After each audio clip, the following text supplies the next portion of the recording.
Respect মূলত সৃষ্টি করতে হয়, এটা জোর করে কোনো কিছু হয় না। রেসপেক্ট কি কোথাও সৃষ্টি করতে হয়। আপনাকে রেসপেক্ট করার জন্য বা আমাকে রেসপেক্ট করার জন্য কিছু গুণাগুণ থাকতে হয়, যে গুণাগুণের কারণে আমাদের রেসপেক্ট তৈরি হয়। আমরা দেখা যায় অনেক ক্ষেত্রে এই জিনিসগুলোকে ভালোভাবে না শেখার কারণে, যে রেসপেক্ট কিভাবে তৈরি করতে হয় এটা শিক্ষাটা আমাদের না থাকার কারণে অনেক ক্ষেত্রেই দেখা যায় আমরা এমন কিছু করে বসি যেটার কারণে আমাদের সেলফ রেসপেক্ট কমে যায়। সেলফ রেসপেক্ট কি কি কারণে কমতে পারে?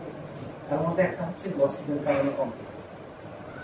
দেখা যাচ্ছে আমি আর আমাদের আশিক স্যার মিলে হাসি খুশি ভাবে কথা বলছি, ওইখান থেকে বের হয়ে এসে আমি আপনাদের কাছে বললাম, আশিক স্যার কি বলছে, এই যে একটা কথা, এই কথাটার সাথে সাথে আমার প্রতি আপনাদের রেসপেক্ট কিছুটা কমে যাবে।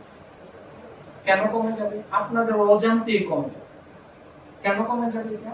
ওই যে আপনারা দেখেছেন যে স্যারের সাথে আমি খুব হাসি মুখে কথা বলতেছি, এই কারণে কমে যাবে। আপনার কাছে ফিল আসবে যে স্যারের সাথে অনেক ভালো, কিন্তু এখানে এসে কি করে দিল, কিছু একটা বলে দিল। এটা আপনি মনে করবেন না, অটোমেটেড। এটা আপনার মনের মধ্যে এটা অটোমেটেড, মানে একটা ডিসরেসপেক্ট দিয়া আমার প্রতি চলে আসবে আপনার মন। এই কথাটা যখন আশিক স্যারের কাছে পাস হবে, তখন এটা আরো বেশি কমে যাবে। আশিক স্যারের মনে কোনোদিন আমার প্রতি কি আসবে না, রেসপেক্ট আসবে না।